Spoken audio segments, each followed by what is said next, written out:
அஸ்ஸலாமு அலைக்கும் வரஹ்மத்துல்லாஹி தஆலா வபரகாத்துஹு. குர்பானி குறித்து நபிமொழிகளில் பார்க்கின்ற சிறப்பு குறித்தும் அதன் அகமையும் குறித்தும் நாம் பார்த்து கொண்டு வந்திருக்கின்ற அந்த சமயத்தில் குர்பானியுடைய அதாவது ஆதமுடைய மகன் செய்யக்கூடிய அமல்களிலேயே அதாவது குர்பானி கொடுக்கக்கூடிய அந்த நாளில் குர்பானியோட சிறந்த அமல் அல்லாஹ்வுக்கும் மிகவும் விருப்பமான அமல் குர்பானி தவிர்த்து வேறு எந்த அமலும் இல்லை.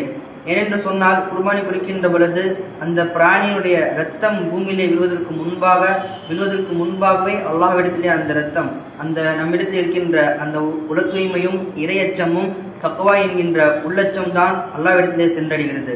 எனவே குர்பானி கொடுக்கின்ற அந்த நாளிலே மிகவும் சிறந்த அமல் இந்த குர்பானுடைய அமல்தான்.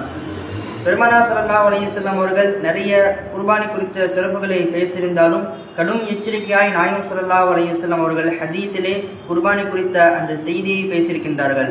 மௌவஜத சஅதன் ஃபலம் யுதஹி ஃபலா யக்ரிபன்ன முஸல்லானா. வசதி இருந்தும் யார் குர்பானி கொடுக்கவில்லையோ, குர்பானி கொடுப்பதற்கு வசதி இருந்தும் யார் கொடுக்கவில்லையோ, ஃபலா யக்ரிபன்ன முஸல்லானா, அவர் நாம் தொழுகுமிடம் அதாவது ஈதுல் அல்ஹா அந்த தொழுகையை நிறைவேற்றப்படுகின்ற அமல் செய்கின்ற அந்த முஸல்லானா ஈது பெருநாள் திடலிலே நமக்கு வர வேண்டாம், நம்முடைய தொழுகைக்கு வர வேண்டாம் என்கின்ற அளவிற்கு பெருமானார் ஸல்லல்லாஹு அலைஹி வஸல்லம் அவர்கள் கடுமையாக எச்சரிக்கையிட்டு கூறியுள்ளார்கள். எனவே அந்த எச்சரிக்கையும் நாம் கவனத்தில் கொள்ள வேண்டும். குர்பானி குறித்த அந்த சிறப்புகளையும் அதன் நன்மைகளையும் நாம் கவனத்தில் எடுத்துக்கொள்ள வேண்டும்.